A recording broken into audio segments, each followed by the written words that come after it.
So I was having a discussion with two kids, age 7 and age 8, and I asked them what's the difference between a male and a female, and they were giving me different examples and all that. And one of them just mentioned kokoro, and the other one started laughing. I'm like, what is kokoro?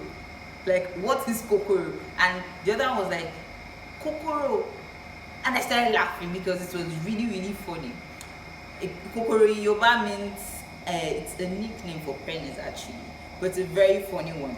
And and they said kokoro. And I asked, what's the name of your own? And she was like, I don't know. And I asked the other one, what's the name of your own? What's the name of your own? And she was like, I don't know. I'm like, you don't know? I'm Adeyemo. Please don't forget to like, subscribe, and share this video with your friends. Thank you. So today we're going to be talking about sex education for children from age 6 to age 9. And later on we'll have a discussion about the preteen from age 9 to age 12. But today, let's go right in. I'm going to share my experience how I actually had sex education with these children. And I started by saying, oh, please, and I need to say this period before you start having any conversation with your children. Please bear it in mind that they are kids, and you have to pay attention to whatever they have to say, even when they are saying something that you know it's out of context, you know it's out of this sex thing you want to talk to them about it. Just pay attention and make them comfortable, make them feel relaxed that okay, you can actually talk to them about this, and they'll be open to tell you all kind of things. And please, when you're talking to children about sex, I would advise that you don't just come to them and just say, oh, I want to talk to you about sex. Oh, do you know what sex is? No, these children too, they are aware of a lot of things. You just have to ask them questions, and you just find a way to just find yourself in the conversation and all that. So I'm going to tell you how mine went actually. So I had two girls, 7 and age 8, and I asked them, what's the difference between a boy and a girl? And they started giving me different examples. Guys are always on low cuts, girls make hair and all that. And I asked them, okay, what's the difference between your mom and your dad? And the next thing, me examples, the mom can cook, the dad cannot cook. Like, they were giving me different examples, and I kept on and I asked them, okay, what's different? I started using a matured lady. What's the difference between that is not their family members? And I asked, like, what can a boy do that you cannot do? What can you do that a boy cannot do? Then they started giving me different examples, and I was like, okay, what does a boy have that a girl does not have? And that's where the kokoro parts came in. I was started laughing, and I had to explain to them. I said, what's the name of your own? She said, I don't know. Both of them both said they don't know the name of their own part. I told them, okay, for the male it is called penis, and for the female it is called vagina. You have to make them know, okay, this is the name of what this thing is called. This is what this thing is. This is for the female, it is different from the male, and the male is different from the female. The male gets to stand up to pee, and female gets to sit to pee and all that. And they were like, oh, that's true. And we started talking and I kept on emphasizing on the parts and all. The way a boy urinates is different from the way a girl urinates in men.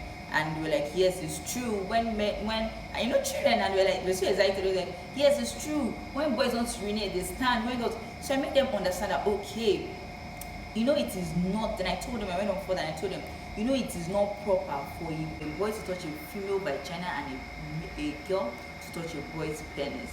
And it's not right for a girl to play with a male penis, and it's not right for a male to play with a girl's vagina. And they paid attention, and they got the whole message. And I went on telling them. Then after telling them about nobody should touch it, and nobody should touch their vagina and all, and I told them, I said, if anybody tries to touch it, make sure you tell the elder person there. Or if anybody tries to touch it, tell them no. And if they insist on touching it, tell them you report them to your mom or to your dad. And I went on studying there, and nobody should.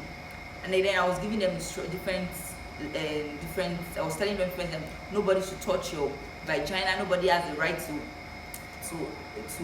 tell you to off your pants. Nobody has the right to tell you to touch their own.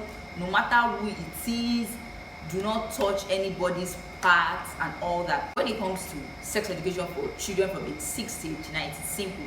basically all you need to just make them understand is, okay, the name of the male part is called the penis and the name of the female part is called the vagina. It is as simple as that. And you emphasize later on letting them know that you don't talk to them, that you don't let them understand, okay, this is what sex is. No, they are so innocent and they don't know what sex is at that point. All you need to talk to them about is, okay, do not let anybody play with your parts, do not let anybody touch it. It is not what it is used to play. It is not what it is, because they are so young and they don't really understand you telling them, okay, this is what sex is this. So it is easy and it is simple if you keep it to that. Then when it comes to for pre-teens, those ones are aware because most of them are in secondary school.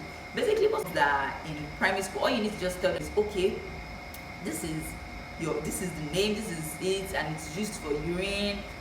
You can just bring the scope of the vagina and the penis, just the usefulness, you can just bring it down to urinate, because that is the basic thing they need to know for now. And the message you need to pass across to them is for nobody to harass them, nobody should touch them, and you make them understand that they can say no, because some of these children don't know that they can say no if anybody touch them.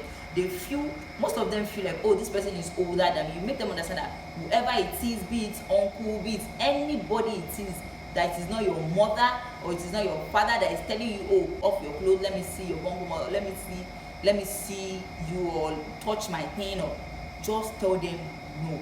So you have to give them confidence, and you have to go further and tell them, if anybody tell you I will kill you, let them know that no, you cannot kill. Like, I gave those children words that it was more like a conversion, kind of like, no, you can't. You just see the way these children are saying. And then after everything, I was like, and I asked them, I said, if anybody tell you to off your pants, what will you tell them? They said, no, I can't off it. And I asked, I said, okay, if they insist, what will you do? I'll tell them, I will report you to my mom and my dad. And I said, if they insist and they tell you, if you tell them I will kill you, what will you tell them? I said, no, you can't kill me. So you just have to build their confidence. That's just basically, you build their confidence, you make them aware of, okay, this is it. This is not something, this is not a toy, it is not what you play with, and nothing should be done in secret. That is just basically for sex education for children. Please don't forget to like, subscribe to my YouTube channel if you're new here, and share my video.